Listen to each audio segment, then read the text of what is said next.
बाक्सानि मुसलपुराव अदालबारि मुंनि जायगायाव मैया मोनसे इउपिपिएलनि मिटिं जानानै थाङोमोन। बेयाव इउपिपिएलनि नेहाथारि राजु नार्जारिया माने बिपिएफ दलनिफ्राय इउपिपिएलआव 700 जन सोद्रोमाफोरा जगजान जादों होननाय खोथाया एकेबारे नाटक। कुनु बिपिएफ बिबानगिरिफोरा बिदि जगदान जायाखै आरो बिदि नाटकखौ बिथांमोना थांनाय 2022 निफ्राय दासिम खेबथाम खेबब्रैसो खालामखांबाय।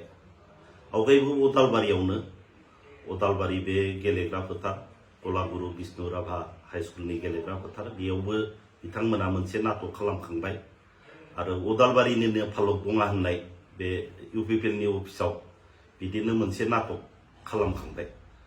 तारमाने खोथाया एरैबायदि बिथांमोना गिबियाव सेल्फ हेल्प ग्रुप महिलाफोरखौ PMAY मोननाय महिलाफोरखौ रेशन कार्ड मोननाय महिलाफोरखौ अरुणोदय मोननाय महिलाफोरखौ बिथांमोना आसनिनि थाखाय मिटिं जागोन होननानै गिबियाव लिंहरग्रोयो। बिदिनो गोबां महिलाखौ सुजुग सुबिदा होगोन होननानै बिथांमोना लिंहरनानै उनाव माने जगदान खालामहैयो आरो इउपिपिएलआव। दा बे नाटकआनो बहुत बार जाबाय। बै मानसिफोरखौनो खेबसेल' नङा बिदिनो खेबथाम खेबब्रै बिथांमोना जगदान खालामहोबाय। दा बे नाटकआनो मैया बे मुसलपुरनि अदालबारियाव बिथांमोना खालामदों बे नाटकखौ आरो बिथांमोननि जितु हिसाब जगदान जानाय हिसाब बेयो राजु नार्जारिया 700 जन होनदों आरो जोंनि मुसलपुरनि EMआ गावनि फेसबुकआव 3700 होनना बुंदों। गट गैया गावसोरनि गेजेरावनो कुनु गट गैया। दा बायदियाव बिपिएफनि मानसिफोरा सोर इउपिपिएलआव जगदान खालामनांगौ?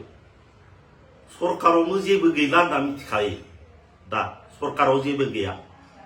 सरकारा इउपिपिएल सरकारा दा बालाहामा बायदि बेयाव रावबो बिपिएफनि मानसिफोरा बारसोमहैया जगदान खालामहैया। इउपिपिएल सरकारा जेबो खामानि मावनो हायाखै दासिम। मुसलपुरावबो गैया, क'क्राझारावबो गैया, जेरावबो गैया। जोंथ' नुदों दासिम बिथांमोना दिल्लीनिफ्राय बड'लेण्डसिम मा खालामदों? रिपेयारिं आरो रिपेयारिं। मा खालामदों बिथांमोना गेजेराव ISPL खेला बानायबाय, खौटि फैसा गारबाय।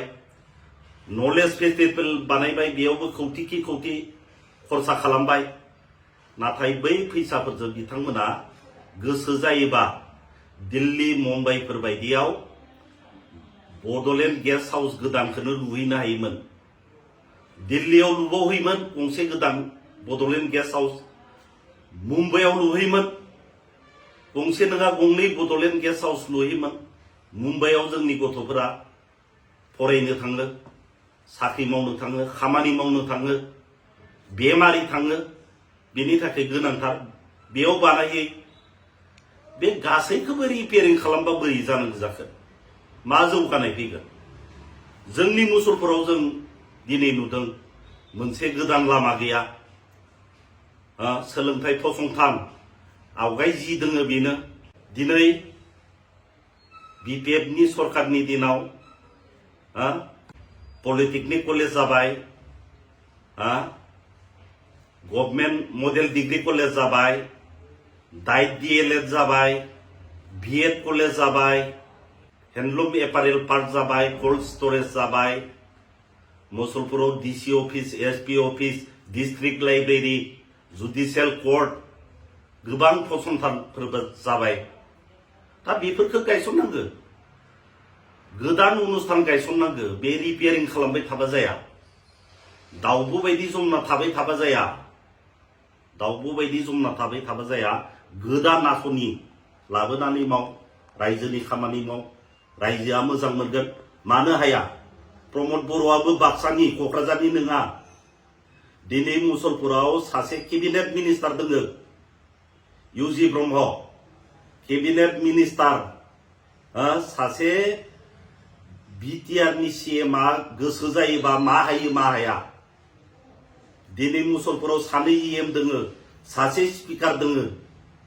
लामा दोंसेखौनो बानायनो हाला दिनै मुसलपुरनिफ्राय बागानपारासिम बे लामायानो जाला दाबो मा मावगोन मानो हाया सासे केबिनेट मिनिस्टारा मानो हाया